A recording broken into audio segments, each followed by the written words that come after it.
Hello, I'm Ann Mahoney, and I'm currently a counselor at large seeking re-election. Let me begin by saying I believe in our city and I have great hope for its future. Like you, I have also real concerns, and I believe there are ways we can make Quincy even better. Over the past several years, I have talked with thousands of residents, and with your feedback, I have pursued a core set of priorities I think our local government needs to address. For example, increased transparency is a top priority. I feel my obligation is to let you know how your money is being spent, who's getting paid, and if they have the qualifications for the job. Neighboring towns have increased their economic base with retail and entertainment amenities our residents have come to envy. We need to target the kind of businesses we want to develop a plan and bring them here to Quincy.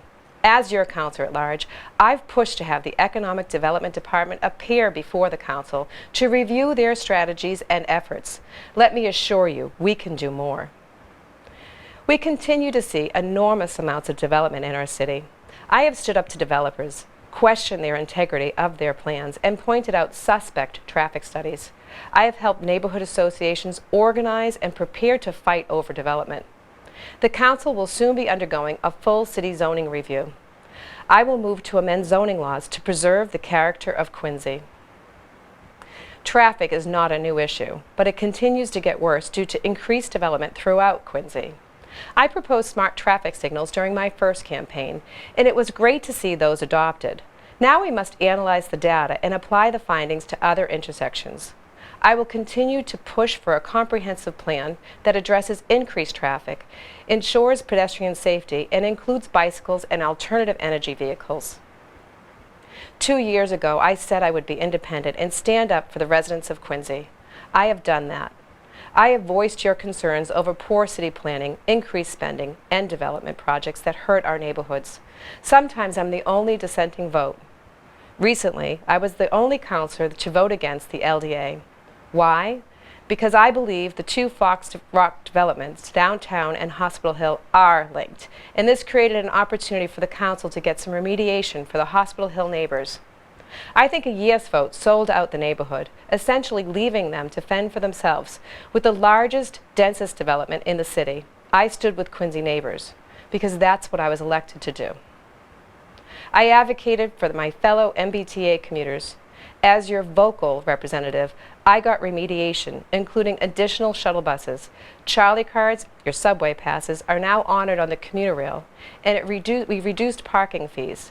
I will continue to speak up for Quincy commuters as these projects progress in Quincy Center and North Quincy.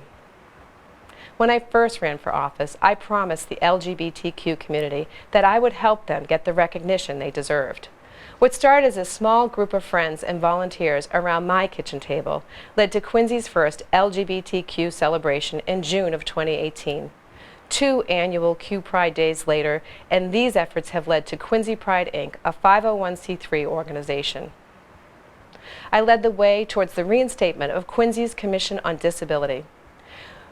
We need to promote inclusion and integration of our residents with disabilities in activities, services, and employment opportunities in our community.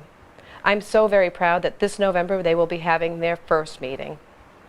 I instituted summer work updates. Instead of waiting until the fiscal year end, we can now measure the progress of newly funded projects. These updates will allow us to determine if the projects are within budget and are meeting our expectations.